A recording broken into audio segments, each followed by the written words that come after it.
والذین یقولون ربنا ہب لنا من ازواجنا وذریاتنا قرۃ اعین واجعلنا للمتقین اماما، اور وہ لوگ جو کہتے ہیں رب ہمارے ہمیں ہماری بیویوں اور اولاد سے آنکھوں کی ٹھنڈک عطا فرما، یعنی یہ کہ بندہ مومن جو ہے وہ یہی چاہے گا میری بیوی بھی مومنہ ہو، متقیہ ہو، اس کے اندر بھی عبادت کا ذوق ہو، اللہ تعالیٰ کے ساتھ اس کا تعلق ہو، میری اولاد جو ہے وہ بھی اسی راستے پر چلے، وہ بھی مومن مسلم اور متقی بن کر اٹھے، تو یہ ان کی خواہش ہے۔ اور یہ بات بڑی اہم ہے، انسان کی اندرونی شخصیت جو ہے اس کا اصل پرتو جو ہے اگر آپ کو دیکھنا ہو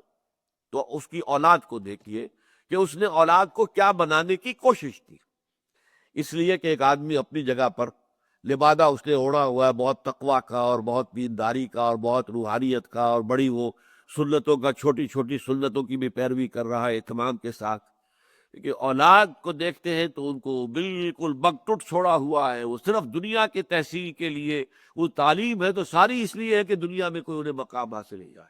معاش کا کوئی عمدہ ذریعہ مل جائے، سٹیٹس بن جائے، اس کے لیے کوئی ان کے اندر کوشش نہیں ہے کہ یہ لوگ اللہ کے مومن متقی مخلص بندے جو ہے مسلم و مومن بن کر اٹھے، نہیں۔ تو معلوم ہوا کہ ان کا ویلیو سٹرکچر کیا ہے،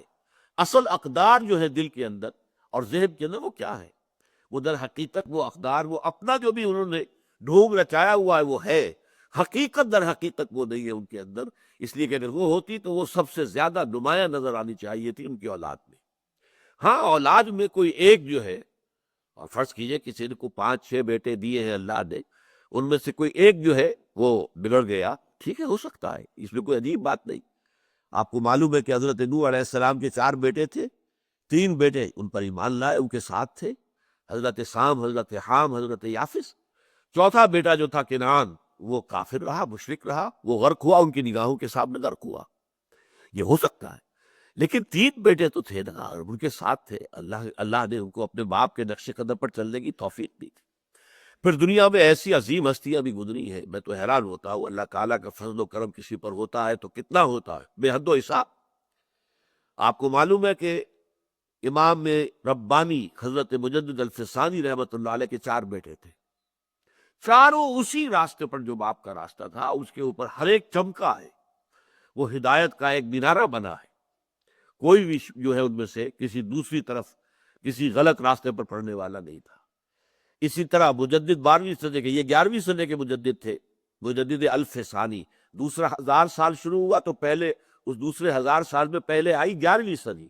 تو 11ویں صدی کے مجدد ہیں حضرت احمد سرہندی رحمۃ اللہ علیہ، 12ویں صدی کے مجدد حضرت شاہ ولی اللہ دہلوی رحمۃ اللہ علیہ، ان کو بھی اللہ نے 4 بیٹے دی،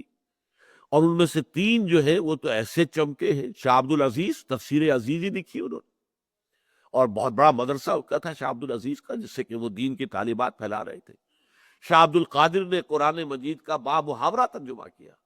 آج تک موسٹ اوتھینٹک ترجمہ وہی ہے۔ 100 سال کے بعد حضرت شیخ الہند نے اس ترجمے کو، صرف یہ کہ 100 سال میں اردو زبان کا محاورہ بدل گیا تھا، تو اس بدلے ہوئے محاورے کے اعتبار سے کوئی تبدیلیاں کی ہے، انہیں صاف لکھا ہے انہوں نے کہ یہ ترجمہ وہی ہے جو شاہ عبد القادر نے کیا تھا۔ تیسرے بیٹے شاہ رفیع الدین، انہوں نے لفظی ترجمہ کیا۔ چوتھے بیٹے نوجوانی میں فوت ہو گئے تھے، لیکن وہ چونکہ زیادہ چمک نہیں سکے علم کی دنیا میں، روحانیت کے میدان میں، دین کے میدان میں، اس کی کسر اللہ نے پوری کر دی، کسر کا جبر کر دیا، کیا کہ ان کے بیٹے تھے شاہ اسماعیل شہید رحمۃ اللہ علیہ، وہ ایک مجاہد کی شکل میں اور بہت بڑے عالم۔ تو یہ اللہ، یہ گھرانہ ہے، تو یہ ہے در حقیقت اندرونی شخصیت کا ظہور، کہ اگر کسی کے اندر آپ جھانکنا چاہیں تو اس کے اولاد کو دیکھیے، یہ ہے در حقیقت اس کا بات۔ والذین یقولون ربنا هب لنا من ازواجنا وذریاتنا قرۃ اعین واجعلنا للمتقین اماما، اور ہمیں متقیوں کا امام بنا۔ اب اس کا بھی ایک عام ترجمہ یہ کر دیا جاتا گویا کہ یہ امامت طلب کر رہے ہیں، امامت کی طلب نہیں ہے یہاں،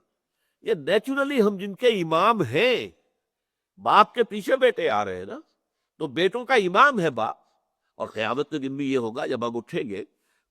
ماں سے بعد الموت میں، تو ہمارے آگے ہمارے دادا جا رہے ہوں گے، والد جا رہے ہوں گے، پھر میں جا رہا ہوگا، پھر میرے بیٹے آ رہے ہوں گے، یہ ہے ایک ایسی معاملہ ہوگا۔ تو وہ ہمیں اے رب جن کے ہم امام ہیں، جن کو تو نے ہمارے چارج میں دے دیا ہے، جیسے کہ فرمایا ہے اللہ تعالیٰ نے کہ ہر شخص جو ہے وہ مسئول ہے، کلکم مسئول عن رعیتہ، کلکم راعٍ و مسئول عن رعیتہ، تم میں سے ہر شخص کی حیثیت ایک چرواہے کی ہے۔ جیسے چرواہے کے چارج میں بھیڑیں ہیں، بکریاں ہیں،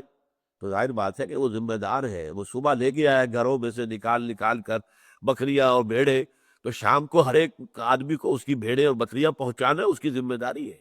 بھیڑ اگر کہیں گم ہو گئی ہے تو ظاہر بات ہے کہ وہ مسئول ہوگا، کہاں گئی بھیڑ میری۔ اسی طریقے سے اللہ تعالیٰ نے ہر انسان کو بنایا ہے چرواہا۔ اللہ نے اس کو دیے ہیں بیٹے، دیے ہیں بیٹیاں، دی ہیں، ان کو کس طرح اٹھاتا ہے، وہ کیسی تربیت کرتا ہے، اسے تعلیم کیسی دیتا ہے، انہیں ان کے سامنے کون سے راستے کھولتا ہے۔ یہ مضمون آگے چل کر سورہ تحریم میں آئے گا جو ہمارا اگلا سبق ہے۔ فرمایا گیا کہ یا ایھا الذین آمنوا قوا انفسکم واہلیکم نارا، بچاؤ اپنے اہل و عیال کو آگ سے۔